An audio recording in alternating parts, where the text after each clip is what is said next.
Cubase 14 has arrived a couple of weeks ago, and it comes with a whole lot of new features. I've been trying those out, and I'm going to show you 8 new features that I like the most. Modulators, that's a big one that a lot of people have been asking for. You can modulate any sound using any plugin, so I have this simple e-piano.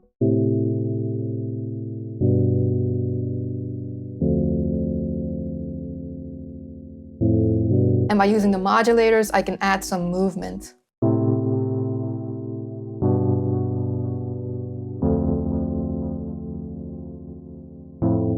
So how it works is you can fill up different slots. In slot 1, I have this LFO. I'm using it to modulate the chopper plugin, so I'm controlling the mix and the speed. Here you can add more destinations, and it's really easy to do. So let's say I want to add a parameter from the ping pong delay. Then I just open that, click Learn, click the parameter, and it's right there. Easy. This LFO controls my frequency plugin and my macro knob, which is now just controlling 2 parameters of my delay. I'm not going to go into every detail, but what I do want to show you is the different modulators that you can choose from. So the LFO, the envelope follower. When you sidechain audio into this, it creates an envelope or envelope that matches that input, which you then use to modulate your destinations. The shaper, which kind of resembles the LFO, macro knob. The step modulator pretty much says what it does. Instead of a fluent LFO, you program these steps, but you can also create slopes like this. And then there's the mod scripter. I do not have this one figured out yet, but you can really go in depth with that one if you would like to.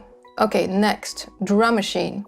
On the one hand, it's like a slick groove agent. You can load up samples, assign the pads to outputs, and so on. But what's entirely new, and this might be interesting if you make drum sample packs, so you can really easily use this as a drum synth. Let's pick one of the kick drums, and then you can completely change everything about it.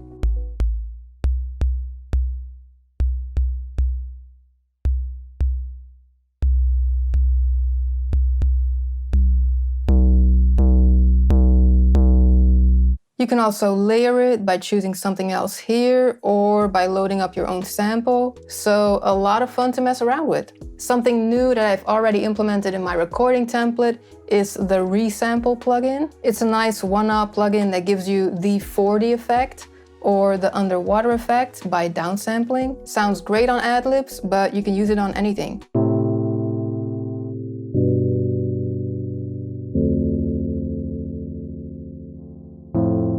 By the way, you can resize these new plugins as well. Very nice. Then there's another cool plugin, even though it might not seem like much. It's this volume plugin. It's like the trim plugin in Pro Tools. There's several ways to use this. One way is to do some kind of gain staging, even though you won't be working on input levels, but more so if you're starting a mix and you want to create some headroom without touching the main faders, then you can use this plugin. Or you could use it when you've automated your volume with the main fader, and then you want to change the overall volume of the track, or the other way around. You can automate or modulate the volume with a plugin, and then your main fader stays nice and still. I also like the new functions of the range tool, especially this one. You can now select audio and immediately do your gain staging without even having to cut it. What I do still miss is when you want to do something like a delay throw, then the function is not there. It is there for things like volume. But if you're automating an on-off parameter, you still have to draw the dots like this. Lastly, some little extras. If you have a MIDI track or an instrument track, you can now just double-click to create an empty part, so you don't have to draw it in anymore. I do this a lot, so... And if you're a laptop producer, like I am, then this one comes in handy. Option or Alt-K. This is not new, of course, but it is looking a little more... You know, they turned up the swag a little. You can make this any size. Great. And another feature that I really like is that Cubase now automatically saves your backups in an auto-saves folder. So now your main folder looks way more clean. And that's the kind of thing that I get excited about. So those were my personal favorites. Of course, there's a whole list of new features that are also very cool, but I just wanted to share these ones. So I hope you got something out of this. Now go and enjoy your new version of Cubase. I'll catch you next time. Bye!